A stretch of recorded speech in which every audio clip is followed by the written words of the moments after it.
So all we do is suspension and brake. We just specialise in that area, so that's the stuff that we look after and that's the stuff that we specialise in. G'day and welcome to another edition of the GameFace SFNL Division 1 Footy Show. Will Hunter's my name, joined by Ben Lockwood as always. Hey mate, good to be here again. It's been another fantastic weekend of footy, Lockers, and looking forward to cracking into it. Some top stories straight off the top. Cheltenham, they're back in business. They give the reigning premiers the old short back and sides. The Demons, they pinch another thriller. They just continue to press for that top 5 berth. Seems like no one wants fifth spot, Lockers. All the final sides are just dropping games left, right and centre. Yeah, falling over at the last minute, so see what happens this week. And of course, the top 35 that we previewed last week, mate, we go into the top 20 this week, and yeah, should be some interesting discussion points coming out of that one. Yeah, we'll see how we go. But first, before we go any further, we'll go to a GameFace app update, proudly brought to you by Bendigo Bank, Caulfield Park.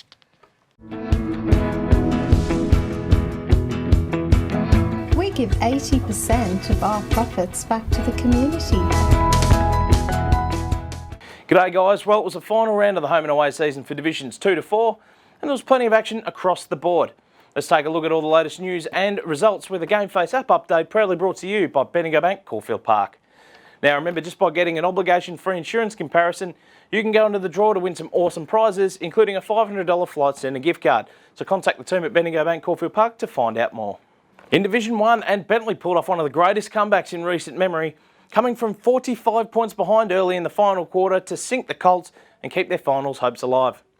After looking done and dusted, the Demons lifted themselves off the canvas to kick the final 8 goals of the game and pinch a 7-point triumph from the jaws of defeat. Well done to Pete Pereira and his boys.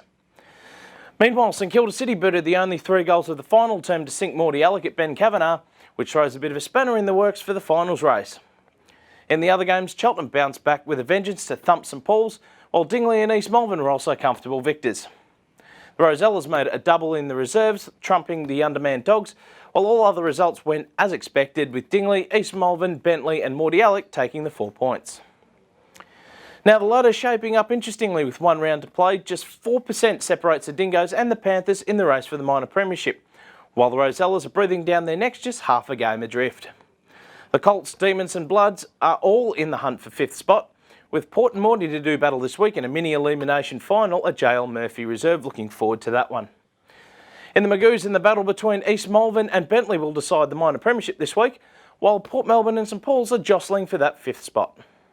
Now remember guys, there's plenty more to see on the GameFace record app, including all the live scores, the ladders, post-game interviews and the popular footy shows, with all divisions of footy and netball covered. So make sure you download the GameFace record app for free from the App Store or Google Play. Get your GameFace on.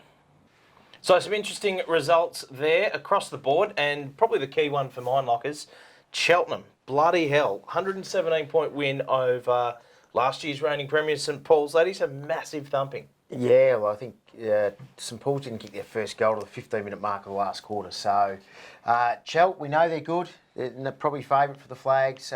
This enhanced that reputation after Saturday, but yeah, St Paul's, it may be too far for them to come back from that loss 2 weeks out before a final series.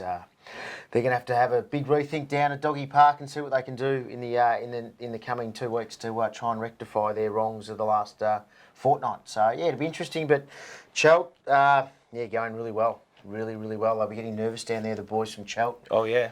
1960 odd, I think it's the low 1930 something it might even be the last time since they've won a flag, 60, 70, 80 odd years. So Division 1 flag, that is. So they'll be up and about and coming out of the woodwork, no doubt, at Chelt. My word, and they've been through a little bit of a lull in recent weeks, a couple of losses to Port Colts and to East Malvern in consecutive weeks. They weren't big losses, they were actually pretty close. Yeah. And against 2 quality opposition, it must be said, but they had to come back and make a statement. We put the acid on them and they've delivered in spades. But what does this do to the psyche of the Dogs now? As you say, 2 weeks out from a final series, that is a massive drubbing, and they were uncompetitive for most of that game. Yeah, they were, and unfortunately, we've spoken about injuries, and they've got a couple. You know, Harry Hunt's not around, Jared Blenkinsop, we know, with the neck injury and so on, but they're not coming back. That's the reality of it this year. So they've just got to work with what they've got. Again, it's getting their best out of their bottom 6. I think that's their real issue. We know they're good players, Matty Kremberg, Jimmy Ziller, Steve Muller. Will Clark, Alex Spencer, they're great players. There's no doubt. They're right up there with the best 6 in the comp from any other side. It's what's going on at the other end of their list, their bottom, I would say bottom 6. It's probably more looking like their bottom 8 to 10 now aren't having any output at all. And unless they can discover that that spark that they had last year and carried it through the finals, they might be done come first week of the finals. It could very well be the case, which I don't think we've seen from a minor premier in quite some time. And they say that the bottom 6 is what win your premierships. And impressive to see the young bull, Anthony Malamus, pretty good for the Rosellas on the weekend. He's come in through the under-19s down there and starting to have a real impact in senior footy. Yeah, he's a good player. You got him. You had Big Sean McLaren kick 5. Rob Udica crossed over for some beads right on the transfer window deadline. He's kicked 5, really good on ball, dynamic. And old mate Matty Andrews, back in the side, probably playing for his final spot. Kicked 3 goals. Desi, little message for you. I'd play Matty Andrews in finals. Very, very smart player. Matty, you owe me a bourbon for saying that on the GameFace. Well done. You heard him, Des. Get him in the side. Righto, Morty Alec, they took on St Kilda City on the weekend. Morty right in the mix for finals, but missed a golden opportunity to really take that 5th spot. Yeah, look, St Kilda City jumped out of the blocks, led by close to 3 goals at quarter time. Then Morty just ground away, led at half time, led at 3/4 time. You would have just thought, Morty at Morty, lots to play for, season on the line. Would have hung tough. And then St Kilda City were dynamic in the last quarter. I just think Matty Hoy's doing some really good things down there with some positional moves. Aaron Purvis on a half-back flank looked really good. Just knocked off his opponent and drove the footy forward constantly for them. And then that speed that we've spoken about.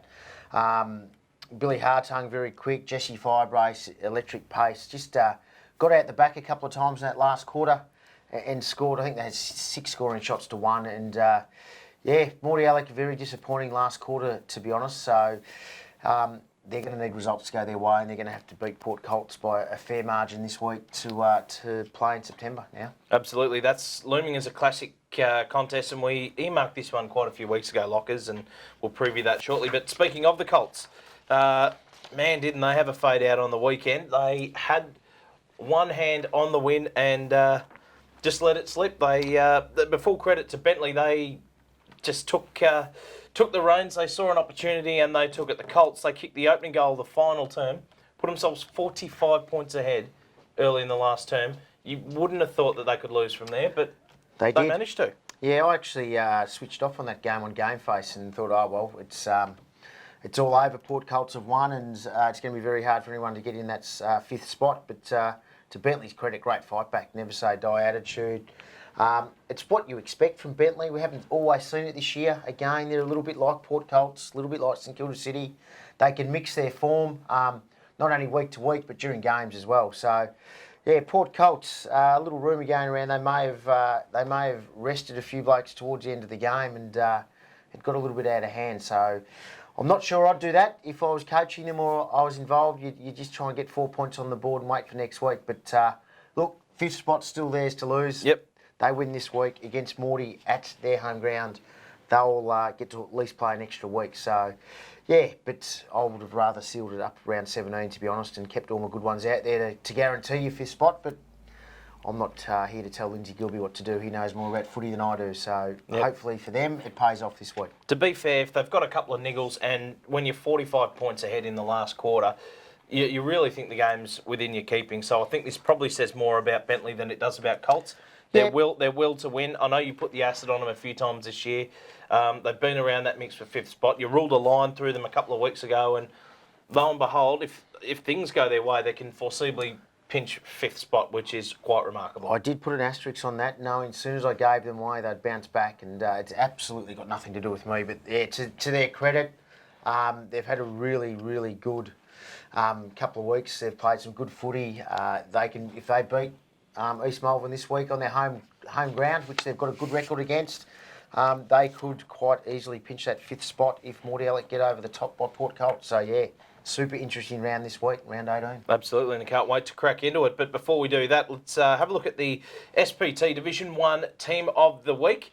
Some interesting names in this lineup again this week, Lockers, and a few familiar faces.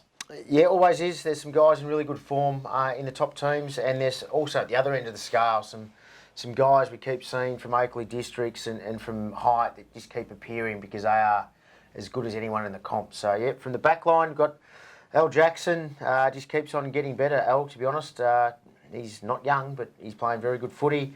Mark Lonigan's had a really, really good back half of the season.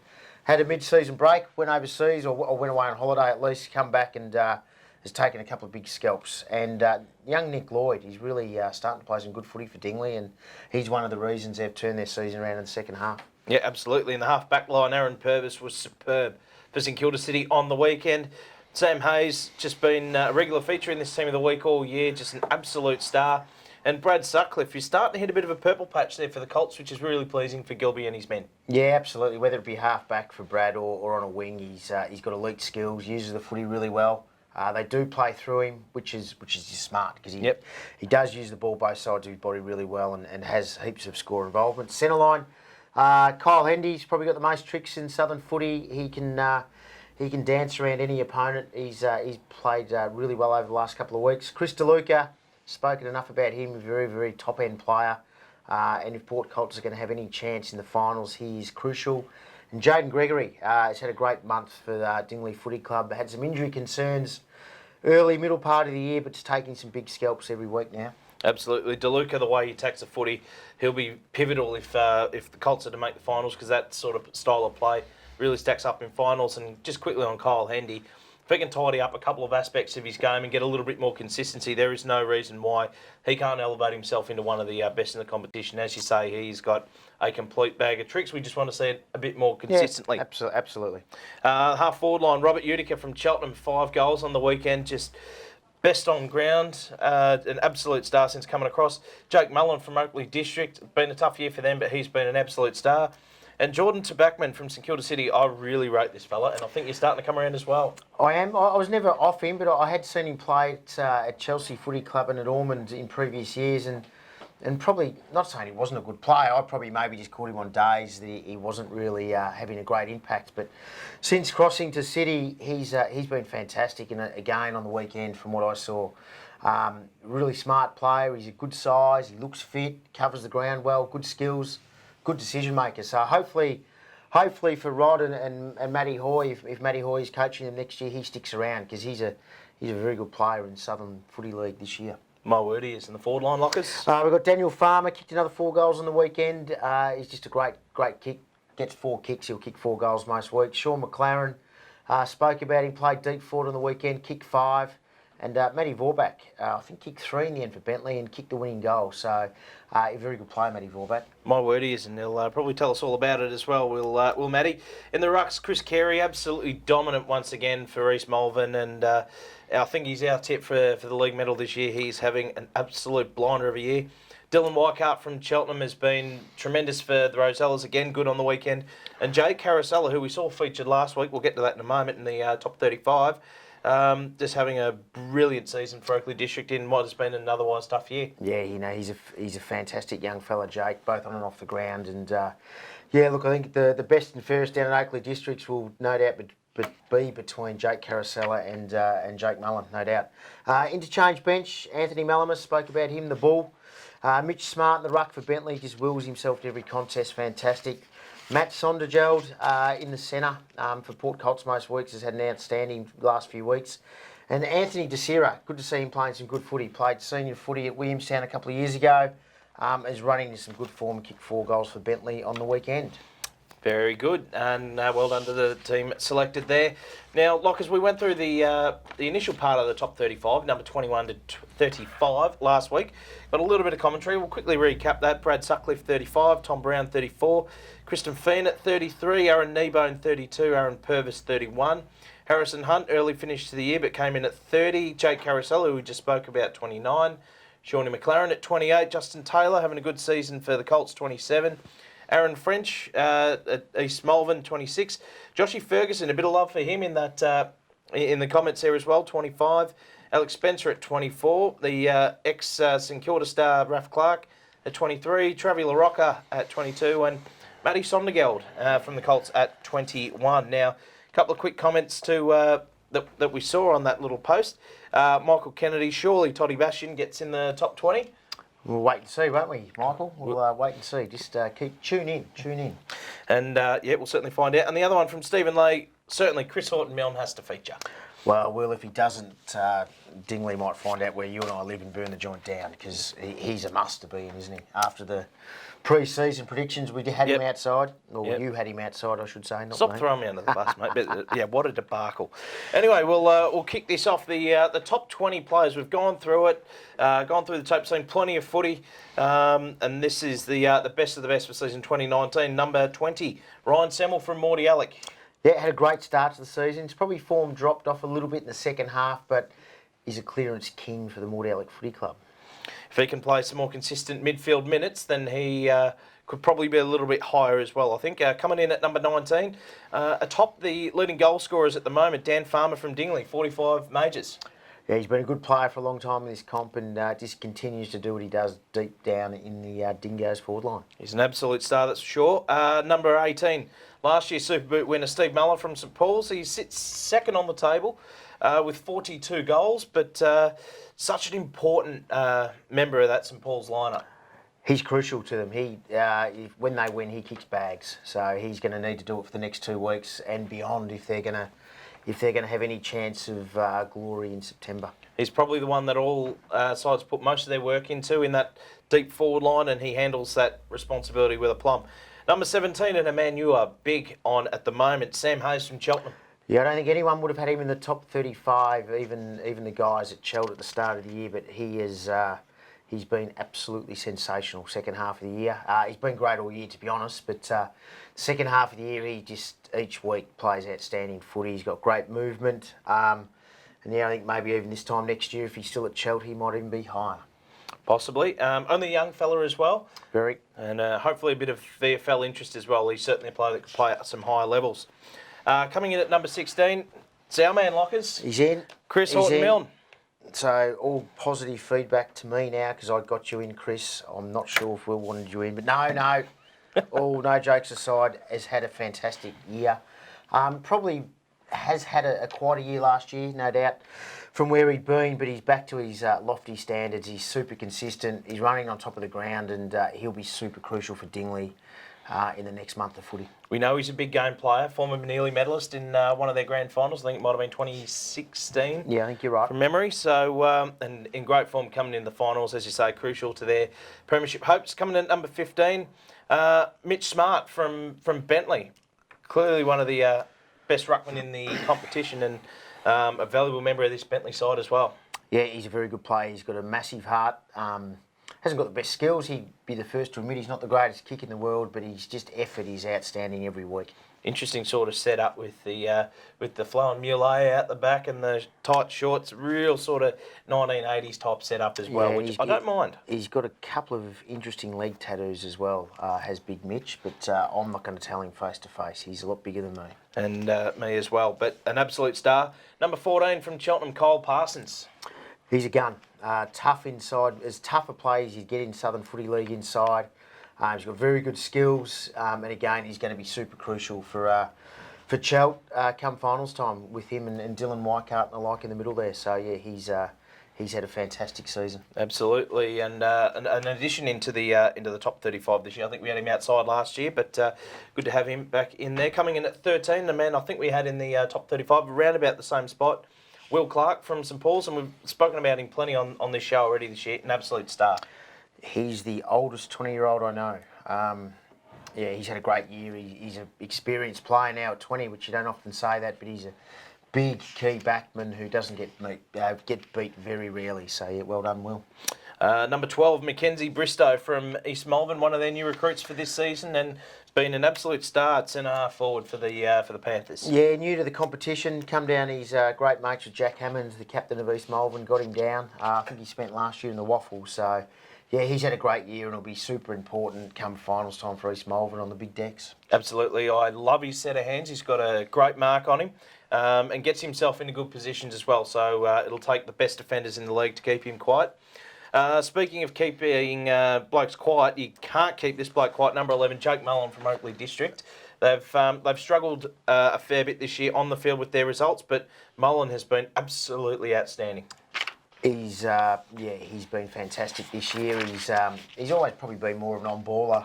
Last year and a half, he's probably played forward more than played on ball. He has massive impact every game he plays. He is an absolute star of the competition. And tore him a fresh one in the interleague game as well, Likers. You had a good look at him there? Yeah, absolutely. And he's a really good fella too. So hopefully for Oakley Districts next year, they get to keep a hold of him. I'm not sure what he'll do to Backman in Division 2 if he does stay at Oakley District. So if that is Oakley go down, there's still that's still to be decided, obviously. Yep. But he's a great player. I shudder to think, but he's improved a little bit on his pre-season ranking. That's for sure. And well done to you, Jake, on an outstanding season. Now the top 10. This is where it all gets interesting. Lockers coming at number 10. Jimmy Zeller from St Paul's. Yeah, look, he's spent his time between Sandy in the VFL and St Paul's. This year, which is never easy. When he has played for St Paul's, if he's not been named their best player, he's been named their second best player every week. So he's had an outstanding second half of the year. Hopefully for St Paul's sake, I think Sandy are now finished, so he doesn't go back there. He can take them deep into September, but he's a star player. Finished top of the Young Guns list that we put together a couple of weeks ago, and he has got a massive upside. Coming in at number 9, Paul Fry from East Malvern has had a fantastic debut season at the Panthers. Yeah, had a great start to the season. He's actually had, I think he had the last couple of years off. He was playing footy in London, which doesn't really count because that would be a Mickey Mouse competition, no doubt. But he really hit the ground running. Played a great game in the interleague game, and with him and Chris Carey, they form a fairly ominous 1-2 in the middle for East Malvern. Absolutely, and not sure what it is with young guys these days and the peroxide locks. He's fits into that category. Can't say I'm necessarily a fan, but whatever works. Well, yeah, mate, I probably should be looking at my hair. It's terrible, no doubt. But look, he's a good fella. You got a haircut, by the way? Yeah, I got a haircut today just for the show, Will. Yeah, absolutely. Cost $3, I think. But no, Paul Fry's a ripper, good character. He's a good fella on and off the ground, Frizy, so yeah, deserves his spot. Very good.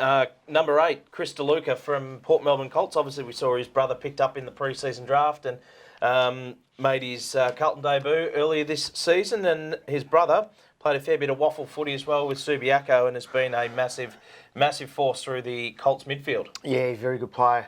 Left footer. He's got a big leg on him. He's hard at the contest. He actually is good without the footy as he is with it. He loves to tackle hard and get in amongst it. So he'll be again a very important player for Port Colts come finals on the bigger grounds. Absolutely, I love a bloke that really cracks in hard at the contest, and he's certainly one that does that.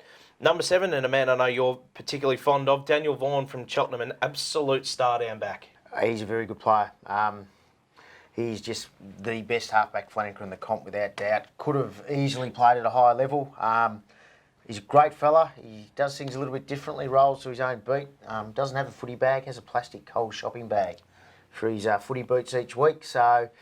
But it doesn't stop him playing great footy every week. Yeah, it works for him. Outstanding intercept mark. A couple of weeks ago when I saw them against Port Colts, he probably took 15 intercept marks for the day. And again, if they're going to taste premiership glory, no doubt he'll be a key player for them in the coming weeks. Absolutely. Number 6, and a bloke that we had, and probably now looking a little bit silly, really low down in that top 35. I think we had him 34, 33, something like that. Liam Sumner, the ex-GWS and Carlton star, former number 10 draft pick, is having a magnificent back half of the season after a little bit of a slow start. Yeah, he's just enjoying his footy again. Speaking to Liam, he probably hasn't enjoyed his footy for a few years now, but he's back amongst mates at East Malvern.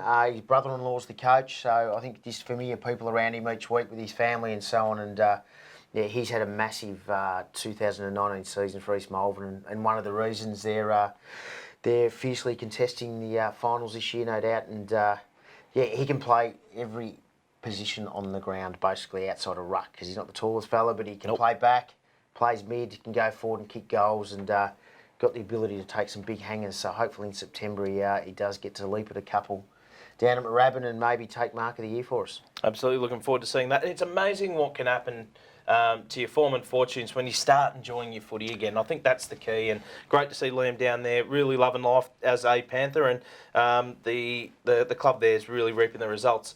Coming in at number 5, Danny Ades from Dingley, just an absolute superstar of this competition, as bigger midfielder as you're likely to see, has the body to play key position, but when he's running through the guts, like he does week in, week out, how do you stop him? Well, you don't. Basically, he's hard at the contest. He's really the, I suppose, the man in the middle for Dingley that gets him going, cracks in. He's as good defensively as he is with the footy in his hand. Gets it. He's a booming kick of the footy. Good overhead mark, can play. He's even been playing back the last couple of weeks. Maybe just have a little rest in the finals, but you know when the whips are cracking in the next month, he'll be in the middle going as hard as ever. Yep, so, absolutely. Yeah, well done, Danny. And a Manili medalist as well to go with it, the interleague captain as well. Just one of the all-time great players of this competition. Matty Krenborg from St Paul's comes in at number 4. Slid down from the number 1 position. Probably hasn't had the big season that we probably would have hoped pre-season. Back-to-back Ellis medalist, but still playing at a reasonably high level. Oh, he's still a great player. There's nothing. Probably just 3 guys who jumped ahead of him. Probably had slightly better years and slightly more consistent. But Matty is still a star of the competition. And again, if St Paul's are going to have any impact, you know that he'll be into it as he always is. He's a great player. Can do everything. Can kick goals. Good mark. Got a big tank. He's got those big arms where he can rough it in with the. Put his head over the nose with the toughest players in the comp, so he'll have a big part in September. My word, he will. He's a bloke that you really, really need to stop in big finals. As you say, he's a big body, can kick goals, and can take some really good marks as well. Really dangerous forward to centre. Number 3, Dylan Weikart, commencing the podium finish. I think we had him at number 6, and I think he takes Mike Cook's spot at number 3. Unfortunately, he's out with the ACL suffered on Anzac Day, but Dylan has been a magnificent acquisition there for the Rosellas this season. Played a couple of games with them in previous years. I think he played 1 last year. And just getting some regular, consistent footy, he has been dominant through that midfield. Yeah, well, probably with Mike Cook being unavailable, we probably thought Dylan Weikart was probably going to play more half-back this year. He's had to go play on the ball. Probably took him 2 or 3 weeks to adjust to being on the ball week in, week out instead of pinch hitting in there, but he's had a fantastic second half of the year. Even his bad games are still at a very, very high standard. He's super tough. He's got great hands. Gets his hands on the stoppage first a lot, and plays 2-way footy, which is really crucial in Southern. So, yeah, he'll be super important for the Rosellas come finals. Yeah, bloody oath, and he's so clean with his hands as well, which is fantastic. Coming in at number 2. And probably will surprise very few. Lucas Wamsley from Dingley, just another outstanding season. Former league best and fairest winner, and just lightning on the outside. He's a magnificent player to watch. He's a gun. We've spoken about him numerous times on this show. He's probably in the last 10 years been the best player in Southern footy, I think, without doubt.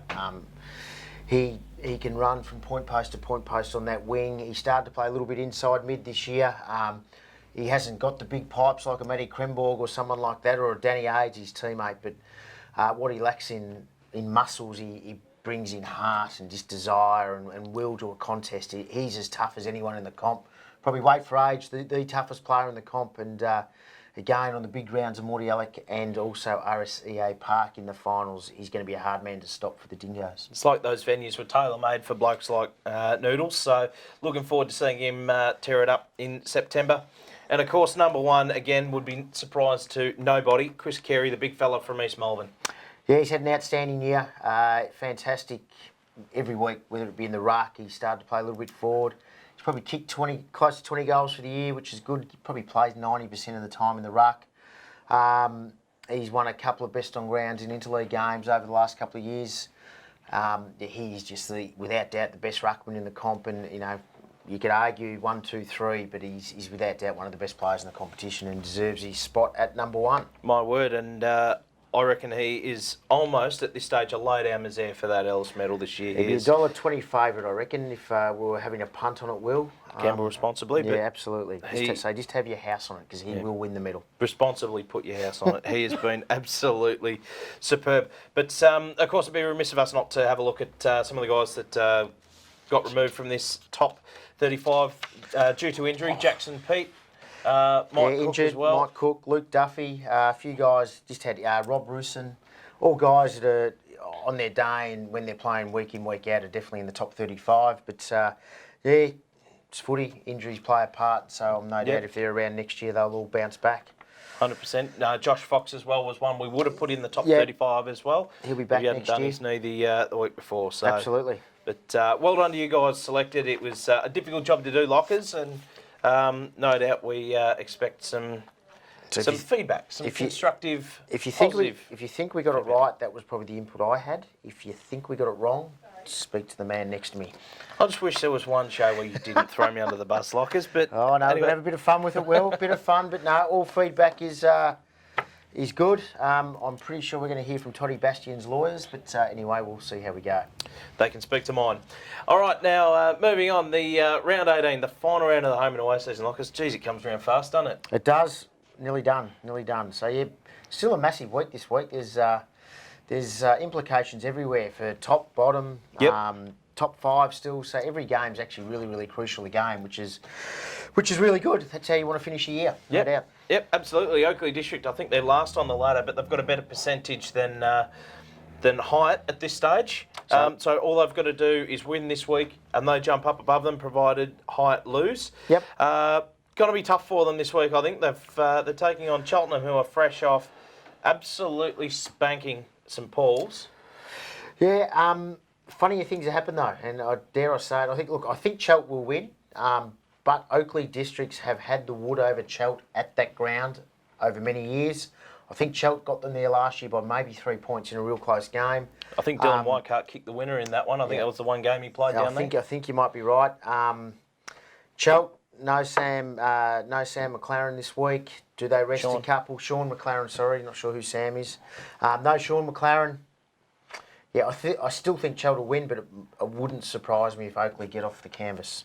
We'll see what happens. They will crack in bloody hard, the districts They'll this have week, a go. I reckon. And they reappointed Dom Carosella during the week, which is great for them. So at least they know next year where they're at, whether it be Division 1 or Division 2. They've got the right man in charge. So good luck to the Oakley District blokes. And if they do go down, I don't think they're going to be one of the ones that sort of bottom out a bit like Chelsea Heights the previous year and Clayton before that. I think they're heading in the right direction.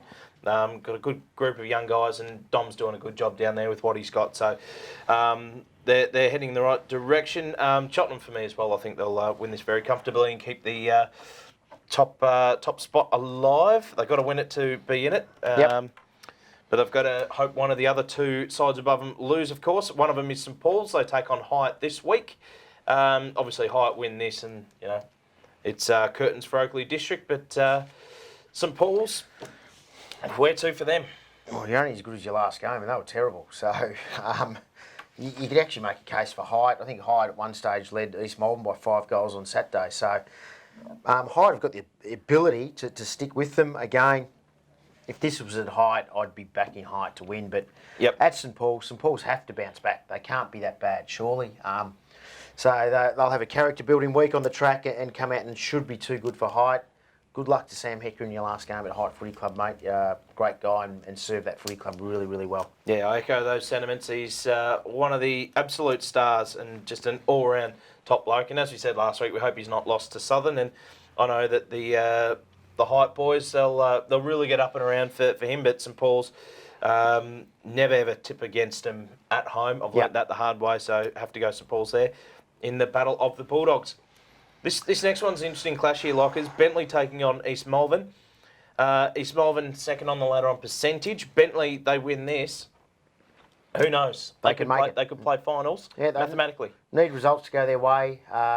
It'll be close. It's always a close clash between these two sides. There's always a fair bit of heat in the game, which I'm sure there will be again Saturday. I just think East Melbourne have got too much class and should be too good for Bentley, therefore ending their season. I agree with you. I think East Melbourne, they still want that top spot, and there's still a chance with some of the other games to go. So they want that top spot in the week off, which would be very handy for any side at this stage. They'll have to beat Bentley here, and I think unfortunately it'll be curtains for Bentley. East Melbourne to win, But this is a game that we earmarked a couple of weeks ago, Lockers. This will be an absolute beauty. Port Melbourne Colts taking on Morty Alec. I think Morty Alec need to win by how much? Eight to 9 goals, I think, working it out. Having a quick look at the percentage, you're about 5.5%, 6% behind. So when you're over that 105% mark, it's about 8 or 9 goals. So, look, they've just got to go in and throw caution to the wind and play some exciting footy. Probably something they haven't been renowned for is scoring freely. They'll have to find a way. They've got nothing to lose. Port Colts, to guarantee them a spot, they just need to win. They can't rest players like they apparently did last week. So, given that it's at Port Colts, I think it'll suit Morty Alec that ground also, though, in saying that. Small, in-tight contest. I think it'll be close. I actually think Morty Alec will win in a close one, but still fall short, and Port Colts still make the final top 5. But, yeah, it depends what Port Colts side turns up. I have a feeling they're going to have at least 4 changes this week. The Colts. Dale Libera comes back after his little holiday. Cal Cathcart will come back in. He didn't play on the weekend. Torrin Bonnet and Chris Wangman, they all come back in for the Colts. That strengthens them no end. Morty Alec, they'll be competitive because, as you say, their season's on the line, but we've said that previously as well. I think Port Colts at home, hard to tip against, and well done to them. If they win that, they're in the finals, and a great turnaround for the club after a lean couple of years. And Steve Dervinjack and Lindsay Gilby, they're doing some great things down there as well. So well done to the Colts. I'm tipping them to win. And, of course, the final game, St Kilda City taking on Dingley. Yeah. Depends what St Kilda City turn up, whether this game is close or it's a blowout. But I think Dingley, too much on the line. You see sides can unravel. I think St Kilda City, look, they're a chance, but I think Dingley will prove too good. I think Dingley, as you say, hard to back St Kilda City because you just don't know what they're going to bring each week. Dingley, easier side to bet on, but it'll probably come down to percentage, I guess, between East Malvern and Dingley. So if East Malvern can really get hold of Bentley, they could potentially pinch that top spot on percentage. So it'll be interesting to see how that pans out on Saturday, and come 5 o'clock. We'll know who's being relegated, who's playing finals, and who's the minor premier. As we said, every game is crucial again this week, so make sure you tune in to GameFace on Saturday afternoon. Absolutely, and the best way to do that's via the GameFace app. Lockers, it's well done. Wonderful piece of kit. I know you're on it all weekend, and you should be too. Live scores, news, reviews, ladders, the works, got everything in there. So make sure you crack into that. Which game are you having a look at this weekend, mate? Should be an absolute beauty. I'm probably going to do a couple of games, to be honest. I'll probably start maybe at Port Colts and then go to City for a little while. So I'll do those 2 games, both pretty close together, and then venture home after that. So, yeah, probably a half of each. It'll be magnificent, and wherever you're watching from, make sure you have a great weekend. Hope your team wins, and looking forward to cracking into the footy over the weekend. That's all we've got time for, Lockers. It'll be another massive show next week. Finals as of next week. When we sit here next week, we're talking about finals. We'll know, and we'll go through most important players that need to lift. We'll analyse the top 5 sides in the finals. So, yeah, looking forward to it. Absolutely, looking forward to that, and hopefully you can join us again next week for next week's GameFace Division 1 footy show. In the meantime, get your GameFace on. Get your GameFace on. Get your GameFace on. GameFace on. GameFace on.